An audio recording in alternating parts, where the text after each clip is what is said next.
A long time ago, I did a video comparing a LifeLike, a modern Bachmann, and a Kato diesel, showing the quality differences, especially for the Bachmann. And in this video, I thought I'd try doing another comparison, but show the differences in quality for just the cheap pancake motor-driven diesels that a lot of you may be familiar with. This here is a Tyco Shark Nose. This here's a LifeLike GP38 and was actually the very first diesel I got in HO scale. A Bachmann U36B and a Bachmann F9.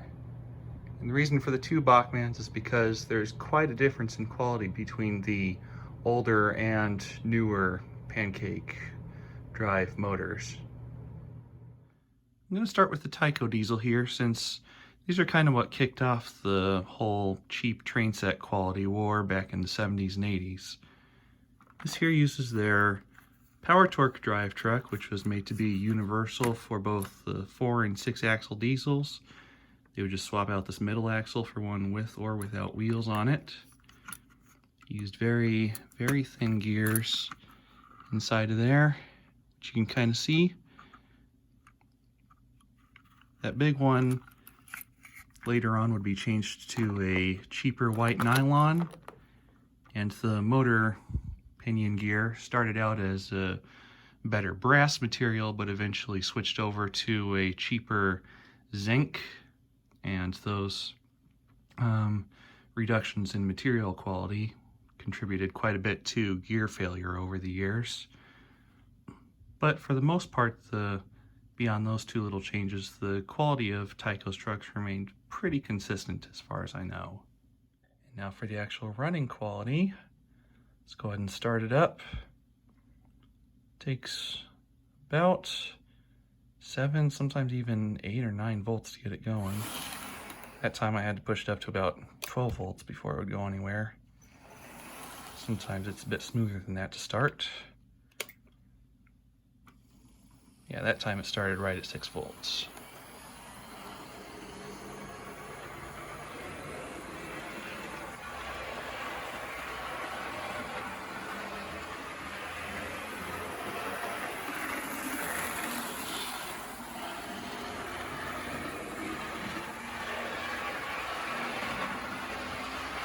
And this one's a pretty smooth and quiet runner.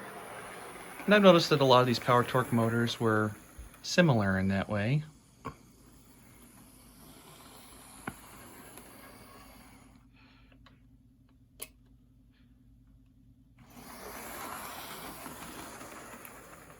So when these are tuned up and oiled properly, they're really not bad runners exactly. They're just not exactly the most reliable with their thin gears and fairly weak motors. So next here is the Bachmann U36B. This one has their original version of the 4-wheel pancake drive, which I think was made to compete with Tyco. So all metal wheels on here. Only one of them has a traction tire, and only the rear truck picks up power on these early ones. You'll notice that the truck detail is also very flat, almost non-existent compared to some of their later stuff. The biggest spotting difference on these early motors is in the brush area. You'll notice on this one that it uses a couple of square brushes, which are held in place by these 2 leaf-type springs instead of the later round brushes, which were covered and given tension by coil springs inside. So one disadvantage here is that if the brushes start to wear down, the motor's going to lose power real fast unless you can find a way to put some tension back on those brushes. And now let's get on to the running quality. That started at about 4.5 volts, so quite a bit better than the Tyco, I would say.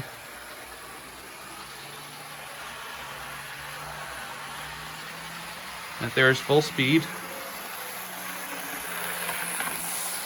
Got a little bit of a wobble to it. And the one truck pickup isn't quite as reliable as some others.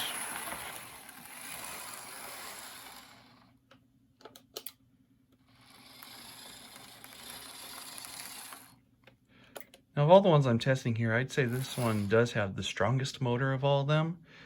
The windings in the motor use a heavier gauge of copper wire, and that results in about twice as much current draw as the other motors, but it's also quite a bit stronger, so it can pull a heavier load without being under too much stress.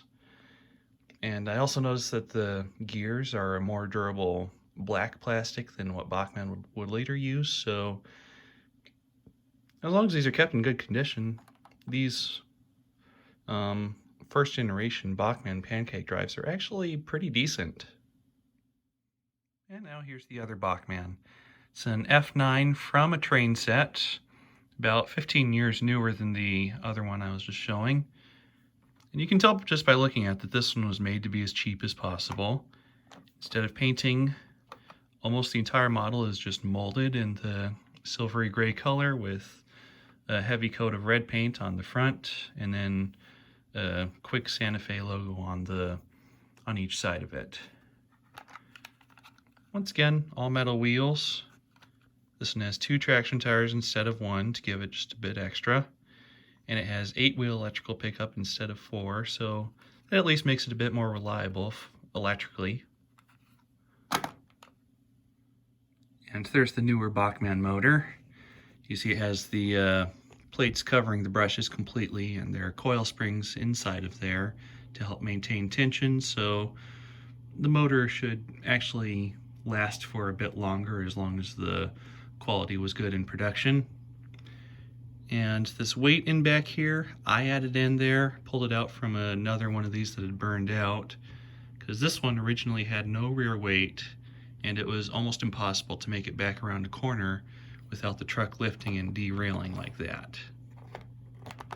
So that back weight was completely necessary to make this a working model in both directions. And now on to the performance for this one. And before I start up, I'd like to note that I discovered one of the gears inside had actually split, and I had to repair it. This one uses the very cheap grade of white nylon that Bachmann was known for using for a long time, and splitting was a very common problem for these gears in both their cheapest and even most expensive Spectrum series trains. So I'm glad they've been working on fixing that for the past couple decades.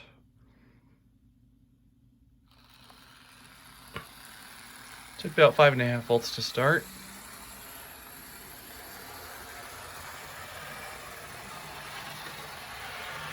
And there's the full speed.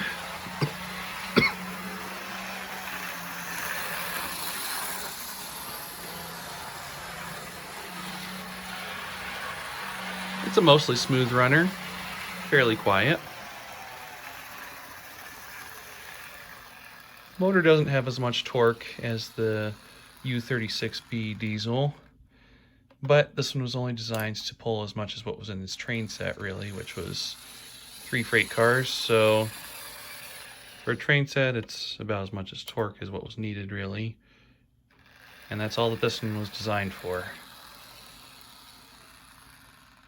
So for a kid's starter train set, it's not really a bad diesel engine, and took about 30 years for that gear to split, actually, so lasted longer than a lot of them have. But yeah, it definitely needed that extra weight in the back to keep from derailing over curves, because that was a pretty big oversight on their part. Last up is the LifeLike GP38. Now, the pancake drive motor in this one is actually a direct copy off of Bachmann's design, down to the last gear tooth in these things. They only made very, very minor changes so that it would be their own instead of an absolute copy, like swapping out the metal axles for the gears for little plastic pins in there. The wheels are all plastic with traction tires, and only the rear truck has electrical pickup through its brass wheels, which take quite a bit more cleaning and maintenance than the nickel wheels used on Bachmann's, but it's about as much maintenance as Tyco's because they also used brass. The weight balance is towards the back of it. So it's the electrical pickup wheels getting most of the weight. Now let's see how this one does.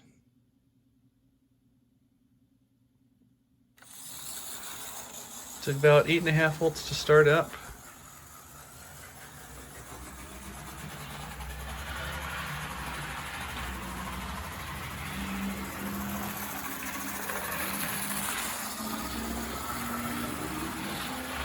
This is definitely the fastest out of all the different engines that I'm testing here.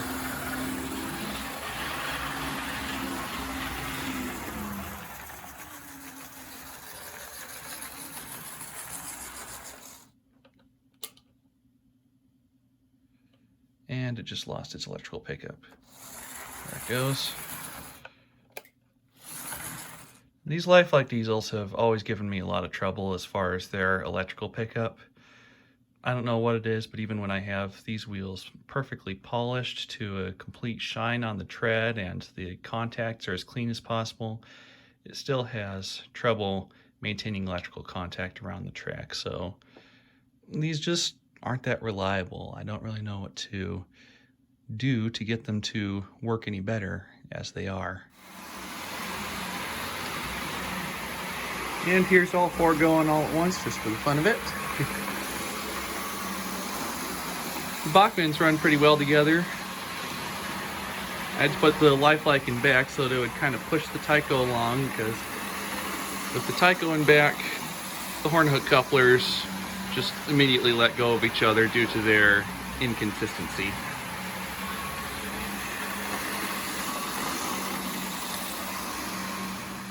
So that's it for my quick comparison this time. Now for my opinion, in order of worst to best, I would say the LifeLike is probably the worst of the bunch. It just has too many electrical pickup issues. It took me, I don't know how much work to get it working as reliably as it was in this video, but I spent hours on it. And then the Tyco, it's a smooth runner overall. It's more reliable electrically than the LifeLike, but the exposed very thin gears and weak motor make it so that it's not exactly going to be one that's dependable for a long time. But there are a lot of them out there. They're cheap and they are easy to repair. Then there's the train set Bachmann here. Its biggest disadvantage is the white nylon gears inside, which have a tendency to split with age. But again, these are pretty easy to repair, so they can be kept running for a long time. The best of the bunch is the older Bachmann here. It has the strongest motor of all of them, seems to have the best quality of gears, and it's just been a very reliable engine overall with minimal need for maintenance. So when you find one of these at a train show or other swap meet, I honestly don't really have any recommendations against getting these. It just has a couple minor oversights, like the electrical pickup, which can be easily improved. And then there was the motor brush springs, but like I said, all that takes is just maybe a quick little bend to put some tension back onto the springs in case, some tension back onto the brushes in case those ever start to wear down.